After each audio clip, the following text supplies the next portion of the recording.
ما deemtee kiristaana irraa mataatee natti sababa taatee. Soba keessan tuna dabbarraan kiyaabe. Aha sobaa gisee buraayu dhaabattee akkasitti mana banattee lallabdu taata sobaan lallabaa turte. Ustaza Ra. Akki anuun sassa ano mana banadhee lallabne.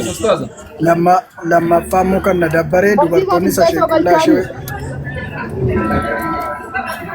Dubartoonni kun lafa waldaadhattu harma fa'aa.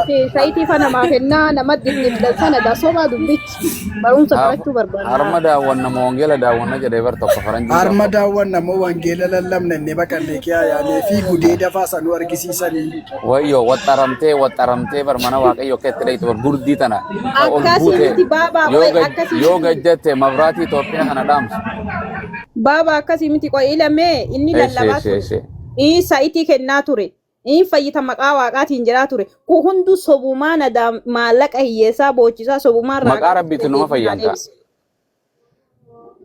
Maqaa Yesuusiitiin kadhate. Yeroo san maqaa eenyuutiin kadhate ishii nama qixxuma bichaa nama waan jiru lallabe kaa hin galleef akka obboleetti wanta haasoftu akka akkasittiin taanetti ilaallachaa zayitiin gurgurreessanii maallaqa namaasiin fuuni'anii gaafa dubbattu ilaallacha haasa'i giiftii koo walumaa galaan sagaagalummaa ejjaa soba waldaa keessa jiru baqadheen kiyaabee gaa'ila kiristaanotaa baay'ee isaa yoo ilaalle bakkee dhumatti taaptaapi godhanii gaafa dabbartu dhaqanii heerumuudha. Inni kun immoo qulqullummaallee hin qabu. Inni lammaffaan immoo macaafni qulqulluun gudeeda keessanitti uffata godhadhaa'edha. Waldaa keessa gaafa dhaqanii paantii diimtuu nutti argisiisa waldaa keessa taa'u. Inni sadaffaanii harma keessan dhokfadhaa jedhu isin immoo harma amma dabaaqula buqqee ga'u fuudhanii dhaqanii waldaa keessatti ittiin dargaggoota goyyomsu.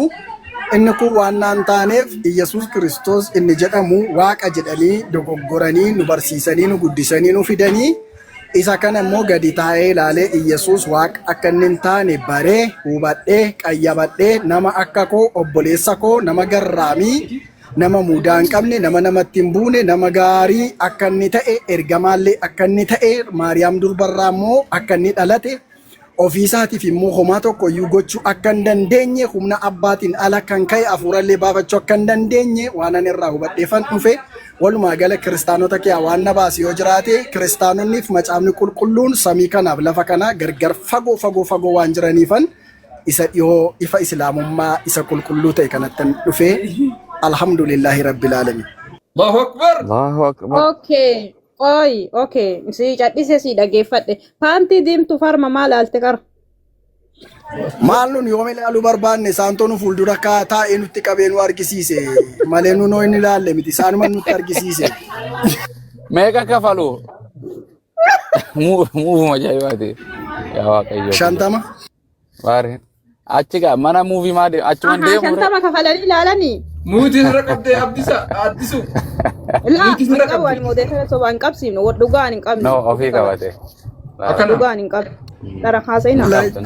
Lakki nan qabne dhugaa isheen nan qabne. Keessaa namaaltu na galche yoo ofiif jedhe. Amantiin xiqqeessu. Dhagee obboleessa koo si jaaladha si kabajja. Yoo amantii kan itti dhadhe kana jaalatti dhuguma ka jaalatti kan qara keessatti turte hin xiqqeessin. Anuma siin jedhe. An xiqqeessaan jiru. Elaa urjii koo. Kaleessallee amantii Islaamaa kiristaanummaa keessa taa'ee hamma danda'u arrabsaa ergamaa keenya Nabiyyuu Muhammadii sallallahu alaihi wasallam isaaniin illee arrabsaa ture amma immoo gadi taa'ee deebi'eeyyuu sa'aatii sanattuu miira koo of to'adhee dhiifama gaafadhee wajjin jiraataa ture. Garuu inni guddaan amantii namaa hin arrabsuu tokkoffaanii qaama seeraatiin na gaafachiisaa inni lammaffaan hawaasa koo wajjin walitti na buusaa. Garuu inni guddaan maalodha yoo jenne kiristaanonniif macaafni qulqulluun firooma walitti qabu yoo jenne kiristaanonni macaafni qulqulluun firooma waliin qabani. Firooma walii qabutu ta'ee uffata dhiiraa dubartiin hin uffatiin jedhee macaafni qulqulluun keessa deebikeetti gaafa dubbatu silaa surree hin uffatan ture.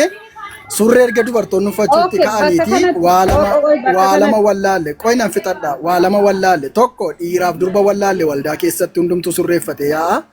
Lammaffaan gatiin surreellee erga isaan surreetti dacha'anii booda birrii 800 kan binnu 2500 nutti galee dhugaa dubbachuudhaaf taanaanii kan dubartii dhiirri hin uffatiin durbi immoo kan durbaa hin uffatin kan dhiiraa hin uffatin jedhee isa kaa'ame kana macaafa qulqulluu wajjin waliin argan.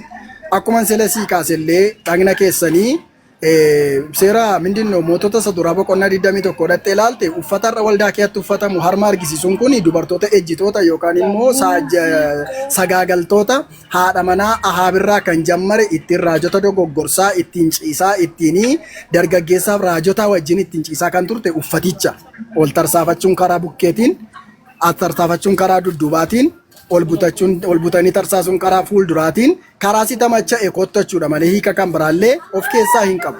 Karaa masiitti tolee qottu dandeenyaan bukkee deenyaan duubaan dandeenyaan fuulduraan hiika akkasiitu uffanni sun garuu uummanni keenya utuu hin beekin kana fayyadamaa jira. Dhugaa dubbachuudhaaf urjii ko sin kabaja sin jaalladha. Amantii namaa xiqqeessuudhaaf an humna hin qabu, mooraalii hin qabu, seerri naan eeyyamu, amantaan islaamaa koo naan eeyyamu. Akkasidha nabiyyuun keenya gaafa nu gorsu sallallahu alaihi maaltu dhufe? Okay. Akkasidhanii nu gorsu. Innis maa inni amantii namaa hin xiqqeessinaa, hin arrabsinaa. Isaan immoo waa'ee keessan hin beekan waanta ta'eef amantii keessan arrabsu waanta ta'eef jedhanii nu gorsa waan ta'eef amantii namaallee hin arrabsu hin xiqqeessu. Garuu walumaa gala inni kiristaanni macaafni qulqulluun samii kanaaf waaqa kana waliin argan. Fixattee? Kana dhageeftii nan fixadhe. Maaliin dhumu? Maal akkamitti dhumu? Okay. Isa bakka surreetitti silaa paasterii turtee lallabaa turte silaa hin beekta macaafni surree hin uffatina jedhe yeroo sanitti paasteriin turre. Paasteriin turre. Itti maa turre? Dhugaa waaqa baay'ee si Thank you. Urjiko, thank you. Ani, thank you. Dhugaadha. Kabajaan nattaasaa harta waan ta'eef kabajaan sittaasaa. Maaf hin gorsu. Kabajaan waan nattaasaa jirtuuf kabajaan sittaasaa an kiristaanummaa keessa yeroon ture keessatti wanta sadii amaneen fudhanne. Tokko kiristaanummaa keessa yeroon ture keessatti dhugaadha urjii waan sadii amaneen fudhanne.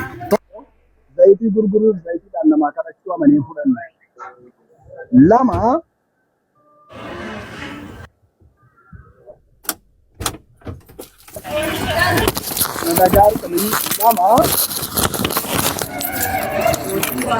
Koisi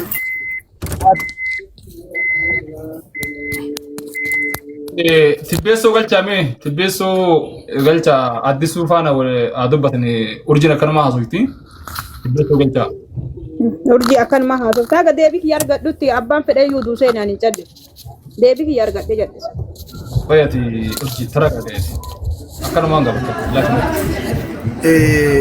Lammaffaani tokkoffaani zayitii gurguru sana durallee fudhanne mormaan ture. Inni lammaffaan dubartoonni akka isaan surreeffatanii waldaannanne yeroo baay'ee dhaabbatee barsiiseennan teekinooloojiidha gaafa naan jedhame yookaan immoo qaroomina gaafa naan jedhame kan akka dargaggootatti hin dubbanne waldaa kee ariitallee jedhame tureera. Inni sadaffaan Iyesuus Kiristoos baakiraawundii isaa irra deddeebiidhaan gaafachaa tureera. Deebinaan deebinee deebisaa immoo dhufee addanatti argadheen jira jechuudha. Itti fufaa warri kaan. Sillaaseen fudhannee jechuudha walumaa gala. Sadan waaqa tokko. Ilmi namaa hadaashaadaa qabate asuma waan kalee barsiisaa olee waan Lakki urjiin dogongore namni amantaa qabaatee dhiisee waan kadhate amantaan qabne illee qabeenya ni qaba, amantaan qabne fayyaa ni qaba, amantaan qabne bareedina ni qaba. Namni amantaan qabne warri sheexan gabaruu jireenya ni kun addunyaadha. Ati haala kam keessatti achi barbaartee waan barbaadde gootee fakkeessitee oofuu hin dandeessa. Digalee Tanifaati kalees akkas gochaa turtanii maqaa Yesuutiin akkas gochaa turtanii maal haasa kaadhisaasi no haasa kaadhisa bari bakki gaafadhesaniif hin gaafanne bare durba faanti diimtu deebuu maalii ta'u amma haasuun namatti nu ulfaatu kanumaaf gaafadhe ma amma wangeela irraa dubbisnaan sitti ulfanne maa isaa kana akka abbate mee as dubbaa waan jiru mucaan barri dhokse hin dubbisni dhiis ati amma achuma dhiis ka amma lan shuuf arguu dadhabde waan macaafa gubbaa jiru mucaan bar ni dhiisee bar wangeela kana keessa waa meeqa jira yaa buletti waa meeqa jira osoo waliin beeynu osoo atillee beektu hin saalfattu naan jettee bar waa wangeela irra dubbitee naan hin saalfattu naan jettee bar saalfattu naan jettee akkamitti dubbista hin saalfattu naan jettee bar taniif mee amma addisuu irra kijiba kaa'u si wajjin ni kijibde jechuun hin danda'a garuu osoo wangeela keessa dubartiin mana kadhaa deemtee jechuun guntuta isii qaqqabu maali dhugaa akka nama ijjee tokkotti ilaallamti jechuun harkaanuu dhiirri tokko qabe akka nama ijjee qaqqabu. Tibbeessee dhugaa yoo ta'e dura gabbuutiin ol baasaayyee. Haydar. Tibbeessoon kama dhugaati tibbeessoon dhiyoo kan inni mana baneetti jiran warabsiisuu. Dhugaadha urjii dogoggorteetta dubartiin tokko dhiirri tokko yoo harkaan wal qaban akka cubbuutti itti lakkaa'ama kan jedhu macaafa qulqulluu keessa hin jiru. Aha, isin haga barsiiftanii dubartii qaqqabaa turtan kaaf. Lakki anoon qaqqabne noo warruma qabaniif warra sukkuman sana gaafadhu raajota malee akka raakootiin ootti hin buune noo namni na himatus hin jiru. Anuu quba qaba. Abdii Raggaasaatiif inni illee yeroo baay'ee diraamaa irratti dalagan. Yeroo baay'ee diraamaa dalagan warra maqaa raajii sobduuti waan wangeela keessa jiran raawwataniif hojjetan irratti wal lolaa turan ganda tokko wal beekna sirriitti. Abdiin yeroo diraamaa dhaqaati ilaalaati feesbuuk isaa dhugaa dhalganii shaadaa qabatanii baay'ee beekee. Abdiin Raggaasaadha waa meeqa dalagaa ture waa'ee diraamaa takka taatee qaba. Raajii sobduu jedheetiin wal fixaa turan. Wala kaawaa turan achumattuu gaafa dubbiin ifa galuuf gaafa rabbiin badhaasuu fi gaafa rabbiin islaamummaa kennuuf keessaa bahan malee isaan chaalenjii gochaa turan achi dhaabbataniitiin achi keessa taa'anii namoota guntuta dubartiidha qabeenya namaa zayitiin taane gochaa hin taane wantoota hin taane warra raawwataa turan mormaa turan ragaan isaa ammoo osoo islaamummaatti hin dhufin osoo daawaa islaamummaa isaan biraan gahin waggootaaf dalagaa turan miidiyaa irratti barreeffamaanis ni jira lafa ammallee bara isaa hojii dhaqxee ilaaluu dandeessan isaan gargaaruu barbaadeetu miti laa gaafsan iyyuu namoonni akkana ammallee dhiyoo kana addisuun gargaarti viidiyoo tokko paasterii moo wangeelaayoo tokko ni kadhataafi osoo mana hojjetiin konkolaataa bitadha aameen akkamitti aameen jettan maal jechuudha akkamitti yeroo konkolaataa osoo hin dalagin osoo ijaariin mana argadhaa gaafa sin hin jedhamu akkamitti aameen jettanii wanni akkana hin jiru jechaa ture namoonni ammallee paasteroonni wangeelaawonni ammallee